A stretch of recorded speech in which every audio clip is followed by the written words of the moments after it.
জীবনে কখনো তুমি মিথ্যা বলনি, তাই তো তোমায় পেতে কাঁদে ধরণী।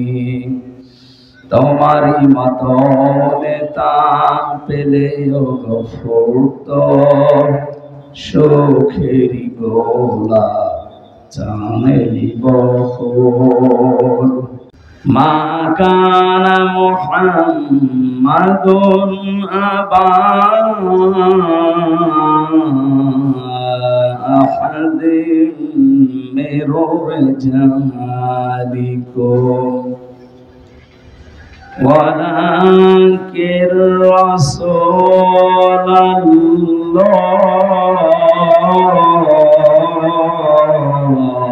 আল্লাহু আকবার। ولكن رسول الله وخاتم النبيين. الحمد لله رب المشرقين ورب المغربين الذي خلق كل شيء زوجين وأوجب علينا الإحسان بالوالدين ونشهد أن لا إله إلا الله وحده لا شريك له وأشهد أن محمدا عبده ورسوله سيد الكونين صلى الله عليه وعلى آله وصحبه وأتباعه أجمعين ليلا ونهارا في الطرفين. فقد قال الله تعالى في كلامه المجيد وبرهانه التوحيد: أعوذ بالله من الشيطان الرجيم. بسم الله الرحمن الرحيم.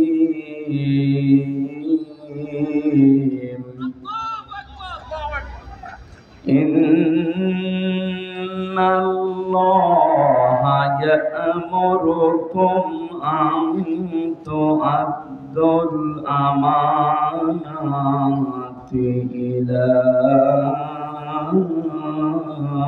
أهلها وإذا حكمتم بين الناس أن تحكموا بالعدل إن الله نعما يعظكم به إن الله كان سميعا بصيرا. صدقت يا ربنا. عن أبي هريرة رضي الله تعالى عنه قال قال النبي صلى الله عليه وسلم: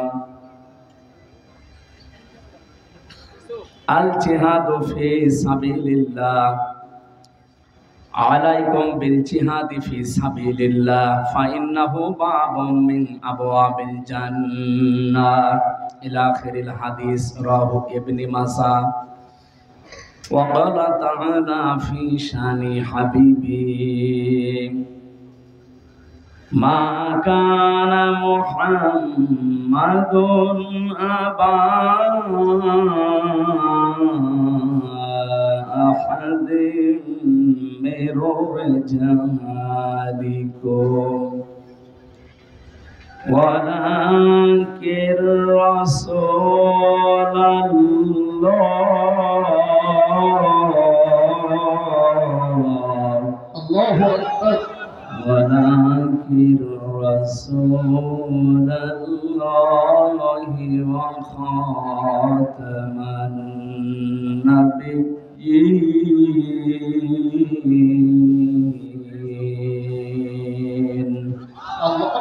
আল্লাহুম্মা সাল্লি আলা সাইয়্যিদিনা মাওলানা মুহাম্মদ।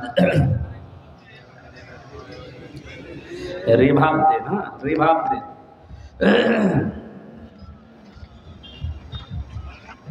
জীবনে কখনো তুমি মিথ্যা বলনি, তাই তো তোমায় পেতে কাঁদে ধরণী। তোমারই মতো নেতা পেলেও ফুরত সুখেরি গোলা জানেলি বকুল। আলহামদুলিল্লাহ। বাংলাদেশের ঐতিহ্যবাহী জেলা কুমিল্লা। শুধু এই নামের কারণে আপনারা বিভাগ পাননি, এবার হবে ইনশাআল্লাহ। বাংলাদেশের 17টা জেলা ছিল ঐতিহ্যবাহী পুরাতন জেলা, তার ভেতরে কুমিল্লা একটা। কিন্তু শুধু একজনের নামে, মোশতাক সাহেব, কি এমন করেছিলেন, তার কারণে আপনারা এটা পাননি। প্রায় 18 লক্ষ মানুষ এই জেলায় বাস করে। এদের সবার মনে দুঃখ দিয়েছে উনি। সামনে আপনাদের দুঃখ থাকবে না, কুমিল্লা নামে বিভাগ হবে ইনশাআল্লাহ। মহানগর পদুয়ার বাজার বিশ্ব রোড 22 নম্বর ওয়ার্ড, সন্ডু হোটেল প্রাঙ্গণে, সন্ডু হোটেল অ্যান্ড রেস্টুরেন্টের উদ্যোগে কবরবাসীদের রুহের মাগফিরাত কামনায় দিন রাত ব্যাপী তৃতীয় বাৎসরিক ওয়াজ মাহফিল ও দোয়ার মাহফিলের সম্মানিত সভাপতি, আন্তর্জাতিক খ্যাতি সম্পন্ন মুফাসসিরে কোরআন, বিশ্বনন্দিত আলেমে দ্বীন, ইসলামিক চিন্তাবিদ হযরত মাওলানা পীরজাদা মীর মোহাম্মদ হাবিবুর রহমান যুক্তিবাদী, আতালাল্লাহু উমরাহু ওয়া বারাকাল্লাহু ফি হায়াতি, আমিন। এই মাহফিলের সহ সভাপতি জনাব মাওলানা জুবাইর আহমেদ, খতিব বাইতুল মামুর সন্ডু হোটেল জামে মসজিদ কুমিল্লা। এই মাহফিলের প্রধান মেহমান আন্তর্জাতিক খ্যাতি সম্পন্ন মুফাসসিরে কোরআন হযরত মাওলানা মুশতাক ফয়েজি, একটা ব্যতিক্রম ধর্মী পীর, নাগাই দরবার শরীফ কুমিল্লা। এই মাহফিলের প্রধান আলোচক আপনাদের কুমিল্লার কৃতি সন্তান, ইসলামিক চিন্তাবিদ, গবেষক, মুফাসসিরে কোরআন, হাজার হাজার আলেমের উস্তাদ মুহাদ্দিস রফিকুল্লাহ আফসারী, সাবেক মুহাদ্দিস ডামড্ডা কামিল মাদ্রাসা শরীয়তপুর। আতালাল্লাহু উমরাহু ওয়া বারাকাল্লাহু ফি হায়াতি, বলেন আমিন। আলোচনা রেখেছেন এখানে অধ্যাপক মাওলানা রফিকুল ইসলাম ফয়েজি, মাওলানা হোসাইন মাহফুজ চুয়াডাঙ্গা, মুফতি মহিবুল্লাহ মাহবুবই, মাওলানা সোহাইল আহমেদ, মাওলানা এনায়েতুল্লাহ। এই মাহফিলে যাদের মাধ্যমে এসেছি আপনাদের এই সন্ডু হোটেলের সম্মানিত পরিচালক বড় ভাই জনাব ইকবাল হোসেন, তার বাবা মায়ের রুহের মাগফিরাত কামনা করছি। আল্লাহ যেন জান্নাতুল ফেরদাউসের সর্বোচ্চ মাকাম তাদের দান করে। মঞ্চে বসা ওলামা ইকরাম, সামনে বসা মুসলমান ভাইরা, পর্দার আড়ালের সম্মানিতা মা এবং বোনেরা, প্রশাসনের ভাইরা, প্রাণ প্রিয় কুমিল্লাবাসী। বাংলাদেশে কুমিল্লা এবং নোয়াখালী এই দুই জেলাতে আলেম ওলামাদের বসবাস বেশি। সারা দেশে দিনের আলো, জ্ঞানের আলো ছড়িয়েছে এই দুই জেলার আলেমরা। কিন্তু আবু সাহেলের বাড়ি যেখানে, মোহাম্মদ রাসূলুল্লাহর বাড়িও সেখানে। এই জেলায় আলেমও বেশি, জালেমও বেশি। এখনো পর্যন্ত অনেকে আমরা দেখতে পাই, বিশেষ করে মডেল মসজিদের খতিব এবং ইমাম যারা, 15.5 বছরে তারা যা করেছে আলেমের নাম নিয়ে, জালেমরাও এত নিচে নামে না। ইমামতি করতে হলে ইমান লাগে না? ইমান না থাকলে তার ভেতরে নামাজ হবে? তো ঈমান থাকার জন্য যে সমস্ত কাজ করা লাগে তার প্রথম কাজ হচ্ছে ফামাই ইয়াকফুর বিত্তাগুত, সে যেন তাগুত ছেড়ে দেয়। তাগুত ছেড়ে না দিয়ে যদি কেউ ঈমানের দাবি করে, ও ঈমান টেকে না। আর তাগুত ছেড়ে দিয়ে ঈমানের দাবি করলে ফাকাদ ইসতামসাকা বিল উরওয়াতিল ওয়াসকা লা ইনফিসামা লাহা, সে আমার একটা মজবুত অবলম্বন ধারণ করবে যা কখনো ছিঁড়ে যাবে না। বাংলাদেশে তাকান, যারাই তাগুত ছেড়ে দিয়ে ঈমান এনেছে তাদেরকে আপনি 57 দিন রিমান্ডে নিয়েও টলাতে পারেন না। ডক্টর শফিকুল ইসলাম মাসুদ তার জ্বলন্ত প্রমাণ। তারা ঈমান এনেছে কিন্তু তাগুত ছেড়ে দিয়ে। যেন বাংলাদেশের ইতিহাসে এতদিন রিমান্ডে কেউ থাকেনি। জনাব দেলাওয়ার হোসেন, আমি রিমান্ডে ছিলাম, যে অফিসার ছিল আসাদুজ্জামান আসাদ, এই কোলাঙ্গার এই শয়তান আমাকে বলছিল যে দেলাওয়ারকে আমি তার গরম করে ওর লজ্জা স্থানে ঢুকিয়েছি,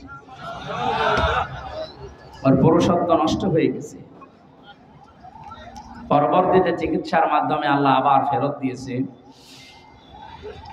তো বলেন তো, এই মানুষগুলো এই যে 67 দিন 65 দিন যারা রিমান্ডে কাটিয়েছে, এত জুলুম এত নির্যাতন, ফুটবলের মতো লাথি দিয়েছে 4-5 জন মিলে একসাথে, এত কষ্ট দিয়েছিল এই ভাইদেরকে, এরপরও তারা এক চুলও টলাতে পারে, কারণ তারা ঈমান এনেছে তাগুত ছেড়ে দিয়ে। অথচ বাংলাদেশে বহু পীর, বহু আলেম, বহু ইমামকে আমরা দেখেছি তারা তাগুত ছেড়ে না দিয়ে ঈমানের দাবি করত। এজন্য বাতাস পাল্টিয়েছে, তারাও পাল্টিয়ে গেছে। আমার কথা বোঝে নাকি না বুঝে খালি মাথা নাড়াচ্ছে? হ্যাঁ, আশা করছি আপনি বুঝেছেন। সুতরাং যাদের ঈমানই নেই, মান রাআ মিনকুম মুনকারান ফালিয়ুগায়্যিরহু বিয়াদিহি ফাইল্লাম ইয়াস্তাতি'উ ফাবিলিসানিহি ফাইল্লাম ইয়াস্তাতি'উ ফাবিকলবিহি ওয়া যালিকা আযআফুল ঈমান, রাওয়াহুল বুখারী।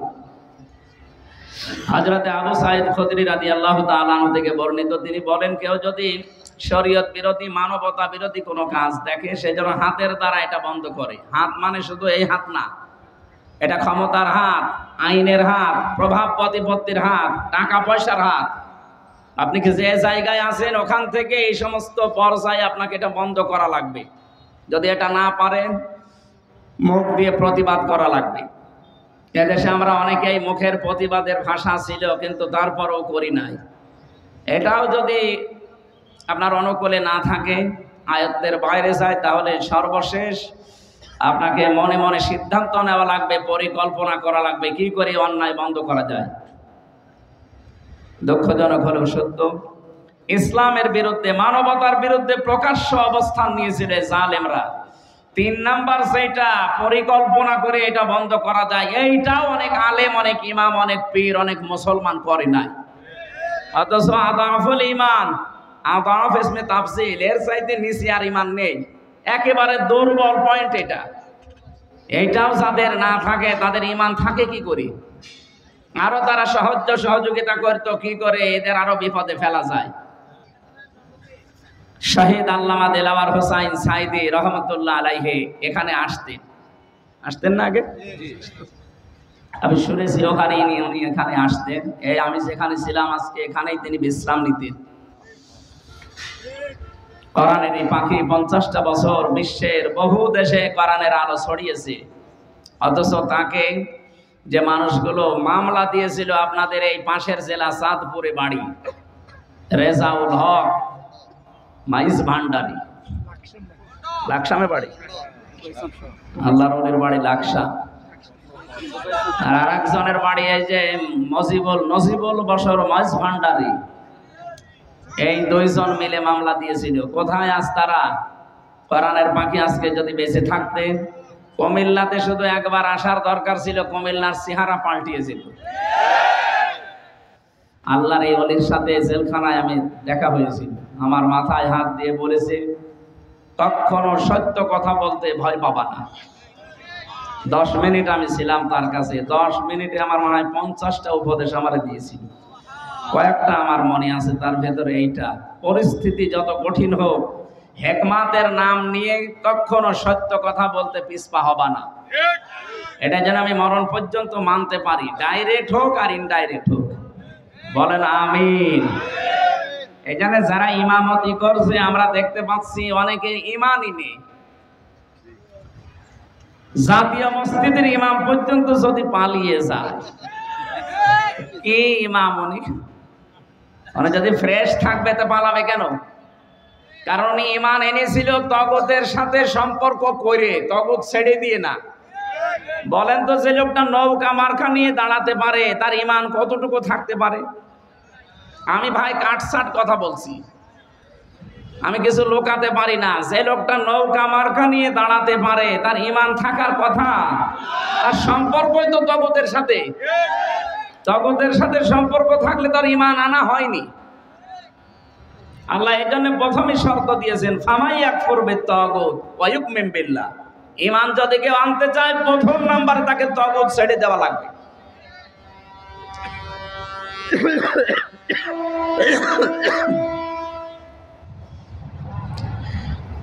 এজন্য এই ময়দানে আমরা যারা বসে আছি, আমরা যারা ঈমান এনেছি, আমরা তাগুতের সাথে সম্পর্ক তৈরি করি না, তাগুত ছেড়ে দিয়ে ঈমান এনেছি। কথা বলেন ঠিক কিনা? যে আল্লাহ আমাদেরকে দল মত জাতি বর্ণ ধর্ম নির্বিশেষে আজকে অনুষ্ঠানে নিয়ে আসলে খুশি হয়ে বলেন আলহামদুলিল্লাহ।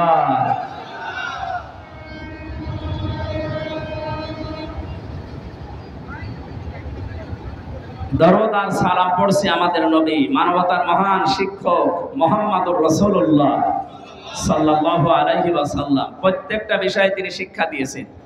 বুইসতু মুআল্লিমান, আমাকে প্রেরণ করা হয়েছে শিক্ষক হিসাবে।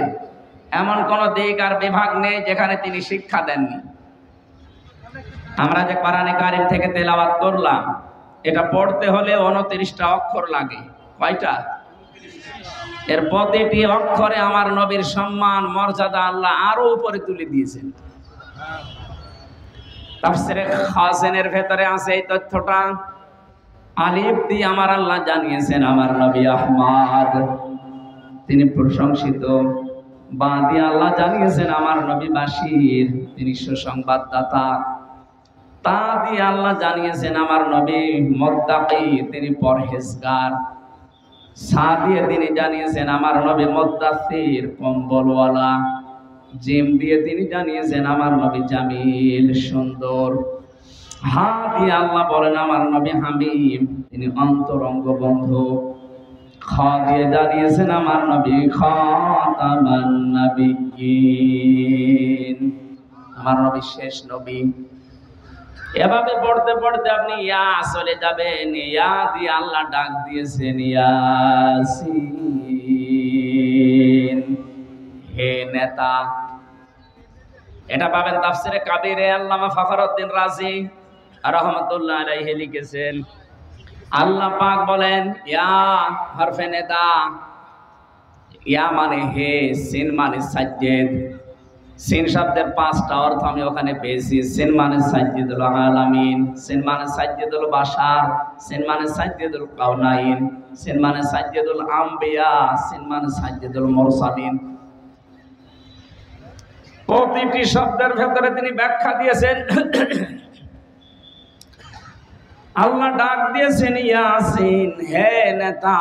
আল্লাহর ঘোষণা দেওয়ার নেতা এই দুনিয়ায় একজনই আছে। এটা যদি অনেকে দুনিয়ার বিষয় মনে করি এড়িয়ে যেতে চায় না, এটা দুনিয়ার বিষয় না। এ সম্পর্ক সব আখিরাতের সাথে। দুনিয়াতে যার নেতা ঠিক নেই ওই মানুষটা জাহান্নামে যাবে। সূরা হুদ 12 নম্বর পারা 12 নম্বর পৃষ্ঠার 1ম নম্বর লাইনের 98 নম্বর আয়াত। এটা তাফসিরে ফি জিলালিল কোরআনে আছে।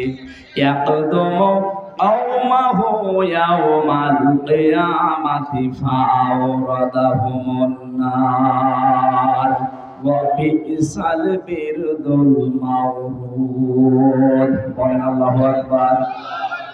আমি যতগুলো তাফসীর আয়াতের সাথে মিলিয়েছি এর বাংলা কথা এই, যে দলের নেতা জাহান্নামে যাবে ওই দলের কর্মীরা ওর সাথে জাহান্নামে যাবে। যদিও আয়াতের গোটা আল্লাহ ফেরাউন সম্পর্কে দিয়েছেন, ফেরাউন জাহান্নামে যাবে, ওর অনুসারী যারা ওর পেছনে ছিল সবাইকে আল্লাহ জাহান্নামে পাঠাবে। কিয়ামত পর্যন্ত সেই নেতা জাহান্নামে যাবে, ওর নেতৃত্বে যারা চলবে তারাও জাহান্নামী। এবার আপনি নিজেকে প্রশ্ন করে বলেন তো, এটা দুনিয়ার বিষয় হয় কি করে? ইয়াউমা নাদউ কুল্লা উনাসিম বিইমামিহিম, সূরা বানী ইসরাঈলের ৭১ নম্বর আয়াত প্রথম অংশে আছে। আল্লাহ বলেন কিয়ামতে মানুষকে আমি ডাক দেব তার নেতার সাথে। কেন দুনিয়ার বিষয় মনে করে নিজের কপালে আগুন লাগাচ্ছেন? এটা আখিরাতের বিষয়। এইটা আজ আমাদের দেশে ঠিক নেই, এই জন্যই তো চাঁদাবাজি এখনো বন্ধ হচ্ছে না। কি চাঁদাবাজি বন্ধ হয়ে গেছে? আপনি এমন নেতার পেছনে ঘোরেন যে নেতাও চাঁদাবাজ, কর্মীও চাঁদাবাজ। আমি এমন নেতার পেছনে ঘুরি যে নেতা ঘোষণায় দিয়েছে ইসলাম যদি দেশে আসে সর্বপ্রথম বন্ধ করা হবে চাঁদাবাজি। আপনি কিসের নেতা মানেন? আপনার নেতার দিকে তাকালে শয়তানের কথা মনে হয়, আমার নেতার দিকে তাকালে আমার আল্লাহর কথা মনে হয়। কি বেশি বলে ফেললাম? হ্যাঁ, বেশি হয়। এটা দুনিয়ার বিষয় মনে করে এড়িয়ে যাওয়ার কোনো সুযোগ নেই। কিয়ামতে বিচার ব্যবস্থা আল্লাহ বানিয়েই ডাকবে আপনার নেতার সাথে। আগে নেতা, এরপরে কর্মী। আপনার বিবেকে কি বলে? যেদিন আপনার নেতা সামনে থাকবে, তার যে চেহারা সুরাত, তার যে চরিত্র আপনি না জানলেও আল্লাহ জানে না। কথা বলেন না কেন? ওরে দেখেই তো আল্লাহর রাগ হয়ে যাবে। আপনার পর্যন্ত আর যাওয়া লাগবে না। তো সামনে যেটা আছে এটাই তো 2 নাম্বার, তুমি মনে হয় 3 নাম্বার। তা আপনার পর্যন্ত আর বিচারও করা লাগবে না, নেতাকে দেখে সাথে সাথে দিয়ে দেবে। এই জন্য কোরআনে কারিমে আমি যে